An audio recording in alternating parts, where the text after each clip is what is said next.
நம்ம முட்டை சாதம் செஞ்சுக்கலாம். சாப்பாடு மதியானம் வச்சது மீதி விழுந்துருச்சு. இப்போ பார்த்திங்கன்னா ஒரு 4 ஸ்பூன் எண்ணெய் ஊற்றி கடுகு, உளுந்தம்பருப்பு, கடலப்பருப்பு எல்லாம் போட்டு நல்லா வறுத்துட்டு பச்சை மிளகாய், கருவேப்பிலை, பெரிய வெங்காயம் போட்டு நல்லா வதக்கியிருக்கேன். இந்த பக்கம் 2 முட்டை எடுத்து வச்சுருக்கேன். இந்த பக்கம் ஒரு 2 தக்காளி, சாப்பாடு மதியானம் உள்ள சாப்பாடு. இதை நல்லா வதக்கிட்டு தக்காளி போட்டு நல்லா வதக்கிடலாம். இப்போ தக்காளி வெங்காயம் நல்லா வதங்கிடுச்சு. அப்புறம் கொஞ்சமாக மஞ்சள்தூள் சேர்த்துக்கலாம் சாதத்துக்கு. அதுக்கப்புறம் கொஞ்சமாக பச்சை மிளகாய் போட்டிருக்கோம்.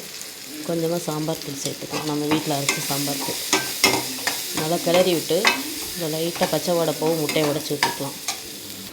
இப்போ 2 முட்டை உடச்சி ஊற்றிட்டேன். இப்போ நல்லா உப்பு போட்டிருக்கேன். நல்லா கிளறிட்டு நல்லா பொரியல் மாதிரி ஆனோன்னா அதுக்கப்புறம் சாதத்தை போட்டு கிளறலாம். சாப்பாடு உடச்சி விட்ருக்குறேன். நம்ம வீட்டில் இது ஒரு முட்டை சாதம் செஞ்சுக்கலாம். சிம்பிளான சாதம் வீட்டில் இருக்கிற பொருளை வச்சு. இப்போ நான் என்னென்ன போட்டுக்கோன்னா 3 ஸ்பூன் எண்ணெய், கடுகு, உளுந்தம்பருப்பு, கடலப்பருப்பு, வெங்காயம், பச்சை மிளகாய் எல்லாம் நல்லா வதக்கிட்டு ஒரு தக்காளி போட்டு வதக்கிட்டு கொஞ்சம் மஞ்சத்தூள், உப்பு, சாம்பார் தூள் போட்டு அதுக்கப்புறம் 2 முட்டையை உடச்சி ஊற்றி நல்லா இந்த மாதிரி பண்ணிவிட்டேன். சாதம் மீதி விழுந்துருச்சு மதியானம் உள்ளது. அதை எடுத்து இப்போ போட்டுக்கலாம். சூப்பரான நம்ம வீட்டில் முட்டை சாதமும் ஒரு கலர் அப்பளம் பண்ணுறாங்க இன்றைக்கி நைட்டு டின்னர். இப்போ சாப்பாடு எடுத்து போட்டுக்கலாம். சாப்பாடு கொஞ்சமாக போடுங்க. நிறைய போட்டிங்கன்னா ஒரு மாதிரி கொஞ்சமாக போட்டுக்கோங்க. தேவைக்கு மட்டும் போட்டுக்கோங்க. நான் தேவைக்கு தான் போடுறேன்.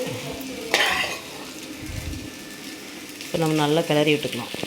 இப்போ சூப்பரான நமக்கு பொழுன்னு சாதம் மத்தியானம் கூட குழஞ்சிருந்துச்சுங்க. இப்போ பொழுன்னு சூப்பரான நமக்கு ஒரு தக்காளி, வெங்காயம், முட்டையெல்லாம் போட்டு சூப்பரான நமக்கு முட்டை சாதம் ரெடி ஆகிடுச்சுங்க. இந்த மாதிரி நைட்டு சாப்பிடும்போது சூப்பராக இருக்கும். ஒரு அப்பளம் வச்சு சாப்பிட்டேங்க. இதே சூப்பராக இருக்கும். ஒரு சிப்ஸு கூட வச்சுக்கலாம்.